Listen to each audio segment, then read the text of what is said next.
Kami di sini dari kelompok 4 akan mempresentasikan tentang kemiskinan dan ketimpangan pembangunan di Indonesia. Sebelumnya, perkenalkan, di sini kelompok kami terdiri atas Chandra Aryansyah, Wulan Nurfadilah, dan juga Azaria Hendri Kristi. Dalam presentasi kali ini akan ada 3 sub-bahasan. Yang pertama adalah permasalahan pokok, yang kedua adalah konsep dan definisi kemiskinan, dan yang ketiga adalah kebijakan pengentasan kemiskinan di Indonesia. Di sini saya akan menjelaskan mengenai permasalahan pokok kemiskinan. Sebelum masuk ke dalam permasalahan pokok kemiskinan, mari kita artikan apa itu kemiskinan. Jadi arti dari kemiskinan sendiri itu apa? Nah, kemiskinan itu adalah keadaan yang terjadi di mana ketidakmampuan masyarakat untuk memenuhi kebutuhan pokok seperti makan, pakaian, tempat berlindung, pendidikan, serta kesehatan. Kemiskinan merupakan masalah yang disebabkan oleh kelangkaan alat, pemenuhan kebutuhan dasar, maupun sulitnya akses terhadap pendidikan dan pekerjaan. Jadi, kemiskinan itu dapat dikategorikan sebagai 1. Kekurangan materi dalam bentuk kebutuhan pangan sehari-hari. Kedua, gambaran tentang kebutuhan sosial dan ketergantungan serta ketidakmampuan untuk berpartisipasi dalam kehidupan bermasyarakat. Yang ketiga, kurangnya penghasilan dan fasilitas yang memadai. Jadi, dampak apa sih yang ditimbulkan dari kemiskinan? Yang pertama, dampak yang ditimbulkan dari kemiskinan itu adalah yang pertama, tingginya tingkat kriminalitas seperti pencopetan, penjamretan, perampokan, maupun pembunuhan serta kejahatan-kejahatan yang lainnya. Yang kedua, tingkat kesehatan dan SDM yang rendah. Yang ketiga adalah ketidakseimbangan lingkungan. Jadi, permasalahan apa sih yang ditimbulkan dari tingginya angka kemiskinan bila kemiskinan dibiarkan secara berlarut-larut atau terus-menerus? Jika masalah kemiskinan ini terus berlarut-larut, maka akan semakin parah. Maka akan terjadi sebuah ketimpangan distribusi pendapatan dan pada akhirnya menimbulkan konsekuensi politik dan sosial yang serius. Suatu pemerintahan akan jatuh karena amukan masyarakat miskin yang sudah tidak tahan lagi akan kemiskinan. Seperti yang terjadi pada tahun 1998 yang bisa kita katakan tragedi Mei tahun 98, di mana para buruh, para mahasiswa berunjuk rasa, berdemonstrasi untuk menumbangkan pemerintahan Soeharto di kala itu. Dikarenakan tingkat kemiskinan yang terus berlarut-larut hingga menimbulkan keresahan bagi masyarakat Indonesia. Lantas, tingkat kemiskinan Indonesia bagaimana setelah terjadi tragedi 1998 sampai sekarang? Di sini perkembangan kemiskinan Indonesia pasca tragedi 98 sampai sekarang cenderung menurun. Walaupun di beberapa titik di beberapa tahun mengalami peningkatan seperti di tahun 2002, 2006, 2013, 2015 maupun 2017, tetapi grafik dari perkembangan kemiskinan di Indonesia cenderung mengalami penurunan dari tahun ke tahun.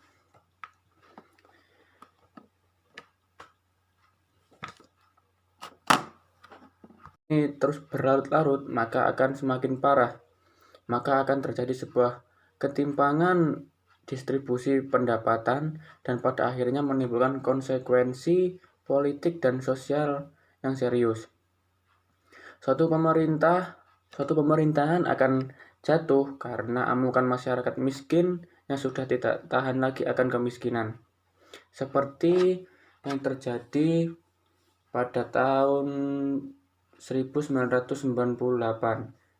yang bisa kita katakan tragedi Mei tahun 98, di mana para buruh, para mahasiswa berunjuk rasa, berdemonstrasi untuk menumbangkan pemerintahan Soeharto di kala itu, dikarenakan tingkat kemiskinan yang terus berlarut-larut hingga menimbulkan keresahan bagi masyarakat Indonesia. Lantas, tingkat kemiskinan Indonesia bagaimana setelah terjadi tragedi 1998 sampai sekarang? Di sini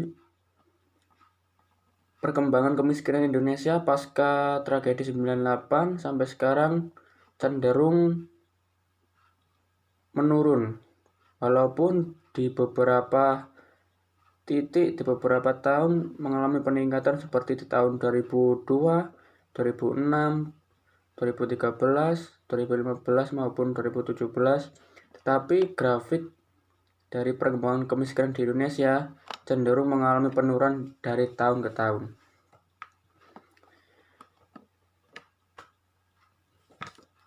Baiklah, saya Chandra Aryansyah akan menjelaskan konsep dan definisi dari apa itu kemiskinan. Baiklah, kemiskinan menurut World Bank tahun 2010, kemiskinan itu adalah kekurangan kesejahteraan dan terdiri dari berbagai dimensi. Sedangkan menurut BPS, penduduk miskin adalah penduduk yang pengeluarannya per bulan itu rata-rata di bawah dari garis kemiskinan. Nah, garis kemiskinan ini diukur dari 52 komoditas yang telah ditetapkan oleh BPS Indonesia. Kemudian menurut BPS, kemiskinan itu terbagi menjadi dua, yaitu kemiskinan absolut dan kemiskinan relatif. Kemiskinan absolut merupakan kemiskinan yang diperkirakan dari pendapatan dan pengeluaran yang dibutuhkan dalam kehidupan sehari-hari, yaitu melalui 57 komoditas tadi.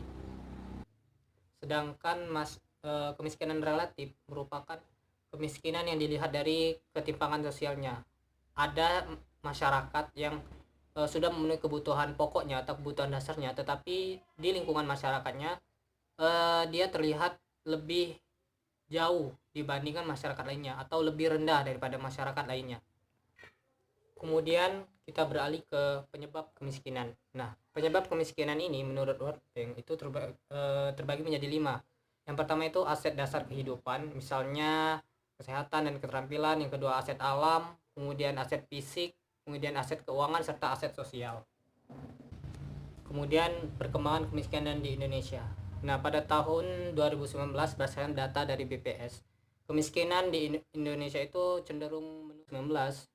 Dari BPS itu kemiskinan itu menurun sebesar 2,19% sepanjang 2014 sampai 2019.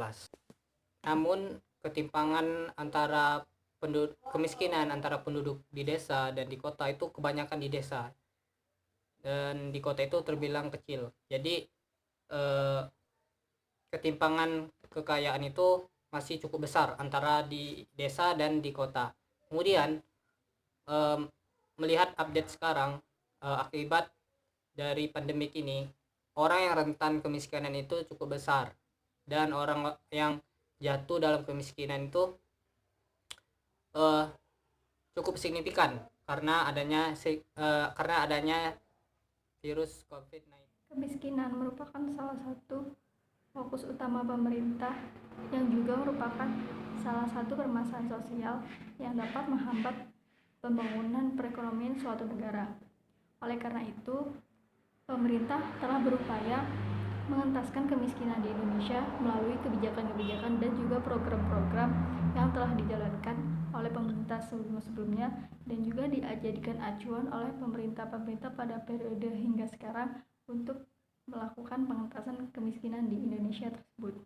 Nah, Kebijakan-kebijakan pengentasan kemiskinan di Indonesia tersebut akan dipetakan berdasarkan periode atau pada masa jabatan presiden dari Insinyur Soekarno. Nah, pada era Presiden Soekarno, bentuk atau program pengentasan kemiskinan yang dilaksanakan adalah yaitu PNASBD atau Program Nasional Bantuan Nasional 8 tahun. Lalu pada era Presiden Soeharto terdapat Repelita 1-4 yaitu rencana pembangunan 5 tahun yang bersumber secara regional dan juga sektoral. Lalu pada zaman era Presiden Habibie, kebijakan yang dilakukan adalah dengan jaring pengaman sosial. Begitupun pada era Presiden Gus Dur, salah satu kebijakan yang diterapkan untuk mengentaskan kemiskinan adalah dengan menerapkan jaringan pengamat sosial. Lalu pada zaman Presiden Megawati Soekarno Putri, beliau membentuk badan khusus untuk penanggulangan kemiskinan di perkotaan. Lalu pada era Presiden SBY, salah satu kebijakan untuk mengentaskan kemiskinan adalah dengan melaksanakan program bantuan langsung tunai atau BLT.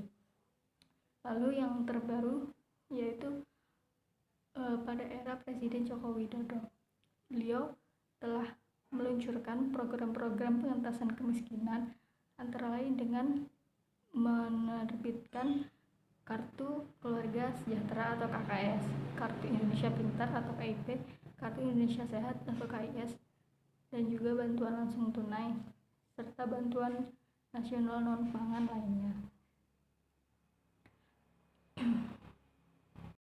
Selanjutnya adalah masalah ketimpangan. Selain masalah kemiskinan, ketimpangan juga merupakan salah satu permasalahan sosial yang dapat menghambat pembangunan ekonomi di suatu negara. Oleh karena itu, selain kemiskinan, ketimpangan juga adalah permasalahan yang harus menjadi fokus utama pemerintah dalam melakukan pembangunan di negaranya. Nah, ketimpangan yang terjadi di Indonesia adalah ketimpangan pendapat di berbagai provinsi di Indonesia, di mana ketimpangan ini terjadi antara Indonesia bagian barat dan juga Indonesia bagian timur. Di wilayah Indonesia bagian barat, pendapatan penduduknya relatif menengah ke atas, sedangkan di wilayah Indonesia timur, pendapatan penduduknya masih kurang merata. Oleh karena itu, diperlukan distribusi pendapatan yang lebih merata lagi. Nah, beberapa yang bisa dilakukan pemerintah antara lain melakukan pembukaan lapangan kerja baru dan juga meratakan distribusi pendapatan, sehingga ketika lapangan pekerjaan tersedia diharapkan nantinya tidak akan terjadi lagi ketimpangan pendapatan di berbagai wilayah di Indonesia. Nah, di sini ada kurva atau grafik yang menunjukkan di mana dari kebijakan pengentasan kemiskinan di Indonesia dan juga beberapa upaya pemerintah untuk mengadakan lapangan pekerjaan, terbukti bahwa